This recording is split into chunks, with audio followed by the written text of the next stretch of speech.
Hi everyone, it's Lynn. So today's Tuesday and we're supposed to draw our color for the week.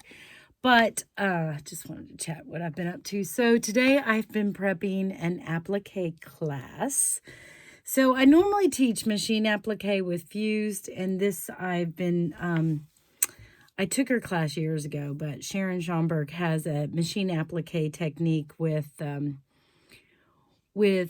the needle turn kind of thing. So it looks like needle turn, but it's really machine applique. So I've been studying her book, which is called, oh, it's not in here now. It's called Piece by Piece. I think that's what it's called. I'll have to look. I think that's what it's called. So anyway, but I did want to show you. So remember this fabric that we talked about on Friday? I decided I wanted to use it as the background of my applique, so I think that would be really fun. So, and it's like this tulip. So I'm going to, of course, do my tulips in this orange because orange is my favorite color. Why not use it? So this is going to be the background, and I'm going to do this as my tulips with a little, there's a little center part that I forgot to bring in here, but there's a little center part right here. So that's going to be this. So it's going to have this little tulip kind of thing. I think that'll be cute. So anyway, and I am using green for the stems, but I think I'm going to use purple for the leaves because I can have purple leaves. I don't necessarily think everything has to be exactly the way it's supposed to be. It's my quilt. Anyway, so I've been prepping this stuff, and that's what I've been doing today. And I just thought I'd share that with you, as well as, so because I think I have no control over my creative brain sometimes, I haven't finished what I told you I needed to work on last week, so I still have to finish that. We should not be surprised. We really shouldn't. It's amazing that I get anything completely done. Like I just start them in stages. But now today I have a deadline. I always work well with deadlines. Do you guys like deadlines? Like I feel like I need deadlines. I do so much better when I have a deadline. So, I have to teach so I'm in a guild, and so everybody in the guild shares things that they know because we can't afford to pay anybody. It's a really small guild, and it's an art guild. So it's fiber art. It's more, I mean, it's not just fabric. They use all kinds of stuff and whatever we can do to fabric. Like one of the ladies is like really into mushrooms, and she taught us how to mushroom dye fabric, which was incredible. Did you know that you can get purple out of a mushroom? Like there are certain mushrooms that when you use it as a natural dye, it will create a purple fabric. And it's almost a rainbow of fabric that mushrooms can make with dyes. It's incredible. So anyway, I've learned a lot from this guild. It's one of my favorite guilds. And so I got tagged to teach tonight. So, of course, my husband's like, you always wait till the last minute. And I'm like, yeah, it's my MO. That's true. I do. So I've got to teach them how to do this specific machine applique technique, which is honestly good for me because, you know, I took this class years ago. I haven't. And it's like, it's a real small group and we're doing it over Zoom. And so, I just, you know, it's a good refresher for me on how to do it or what the technique is and just kind of go back over it with people. And these are friends and they're, you know, it's a small group and stuff. So I'm just kind of going over there what the technique is. And what's neat about Sharon Schomburg's technique is that there's definitely a uniqueness about it from the standpoint of there is a to get the edge, to have needle turn applique, the key is that you do not see any of the stitches, that it's underneath the applique, which is turned under. So Sharon Schomburg's technique, when you use machine stitching, it's kind of more complicated from the standpoint of that you always see the machine stitches. Now with this, what makes it really neat is that you use invisible thread, which is kind of a trick to work with. I will completely tell you. I will say that my favorite brand of invisible thread is Sulky. I have found that it's the one that I go to, so I just have it in to use. So, but when you sew it, you do a zigzag stitch and you make your zigzag like 0.99, like super teeny tiny small, with the bobbin thread kind of pulls it under. So, but what makes it turn under, the key to it is the background that you use, so this is my background, is not washed. So if you pre-wash your fabric, you cannot use that as your background. But everything that is the applique, so anything that sits on top of the background, is pre-washed. Okay? And and I've seen a good friend of mine uses this technique in every applique quilt she's done. And this is a true story.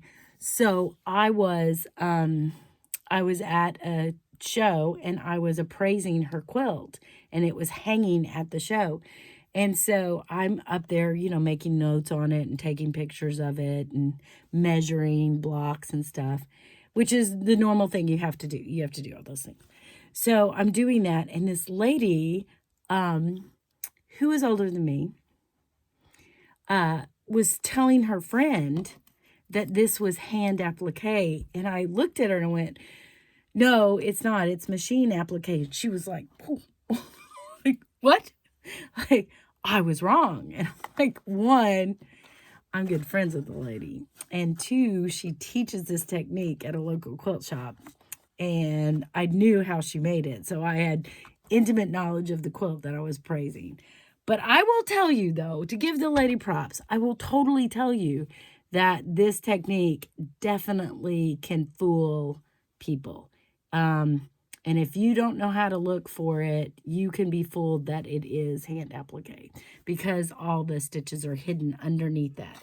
And what makes it, the reason you do not pre-wash your background is after you're done with the block and applying the applique to it, you soak it in water with synthropol for 2 hours, and that shrinks the background. So as it shrinks the background, the stitches that you've laid on top with the applique, with the invisible thread, get tucked just enough, get tucked under that, and that's what gives you the hidden stitches. So there is a way to do it.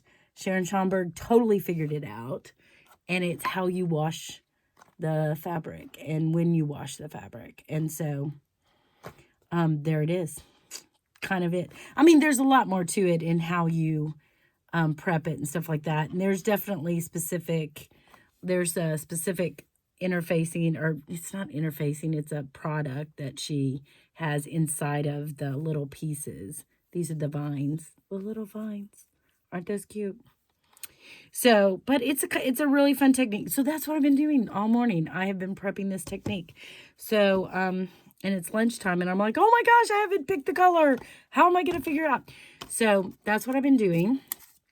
And that project will be done tonight because I'll get this done.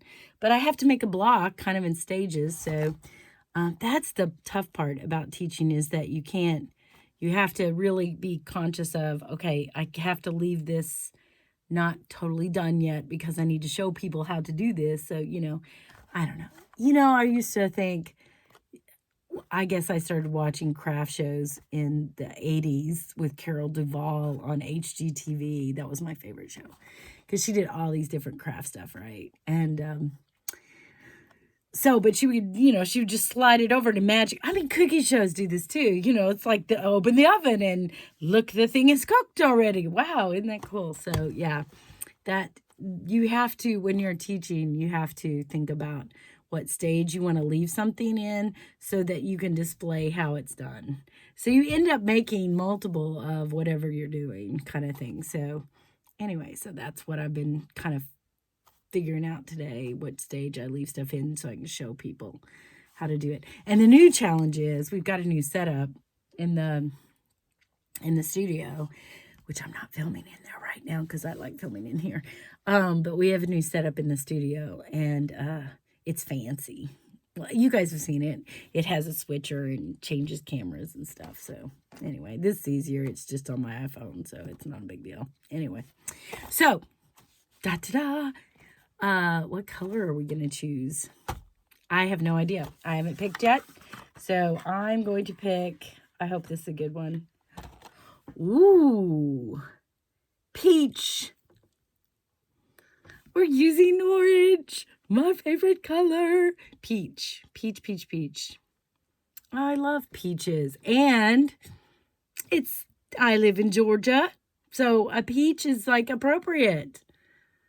There we go. Peach. Now, this is a really kind of, let's see if it's a really light color of orange. It's not like a traditional orange. It's definitely,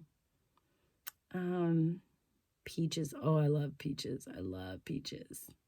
They are my favorite. One of my very favorite fruits. I know people who don't like them because they don't like the fuzzy stuff, but y'all can wash that off. Peach pie, peach cobbler. I think it's funny that Crayola names all their stuff with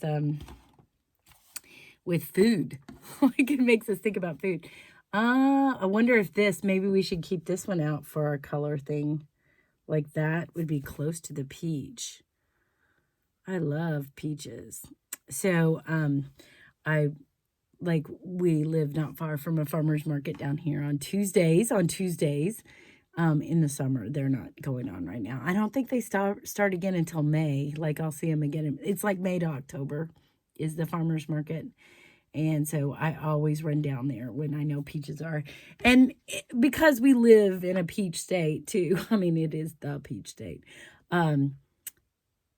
The other state that has really good peaches is South Carolina. South Carolina has really good peaches. And also Southern Illinois. Y'all, they do. I know they do. But so peaches, peach.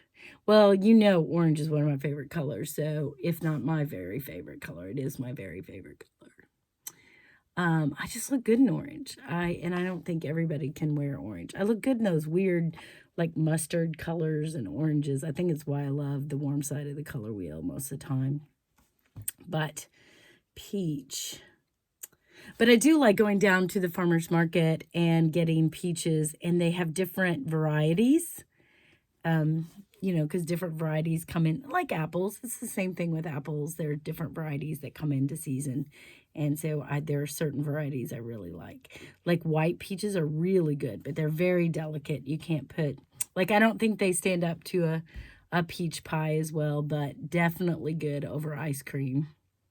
White peaches are good. But I also like some of the other peaches. I can't think of them, and I don't know if y'all know this, but here's a handy dandy tip the next time you go buy peaches. So there's a cling and freestone, and here's trivia. So a cling peach, and this is a lot of varieties will be clings, and those are the peaches that do not, the center seed doesn't come out easily. They cling to the meat of the peach. And then the freestones will come out really easily. You can, when they're ripe, you can just cut them along I just cut them along the seam and then pull them apart, and the seed will come right out. And those are called freestone. And the clings always come in early. So the clings are ripe way before the freestones are. So when you go to the farmer's market, you can say, do you have freestones? Because they're much easier to peel and much easier to get the seeds out of.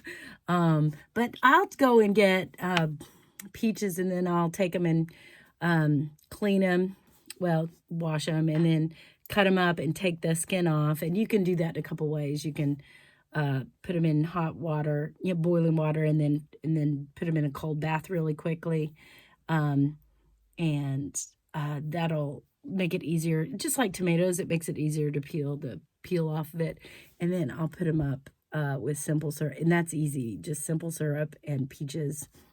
Cut up the peaches with the peel off and put them in a Tupperware and freeze them. And then you can have ice cream with peaches on it in the wintertime. And it's very good. So I grew up, my family put away, different canning stuff. And So we didn't do everything. I've been learning more and more about canning. My nose itches. I've been learning more and more about canning lately. I don't know. I'm home and stuff to look at. So anyway, so peach, y'all think about what you like with peaches and what that brings memories of. Love a good peach. Peaches are so yummy. All right, so that's our color. And I got to go finish prepping my class. Don't ask me if I got the stuff done last week because I didn't. But it's just, I don't have a major deadline about those things. That's the problem. I try to give myself fake deadlines, but then in my head, I know they're fake, so I don't know. Anyway. All right. So,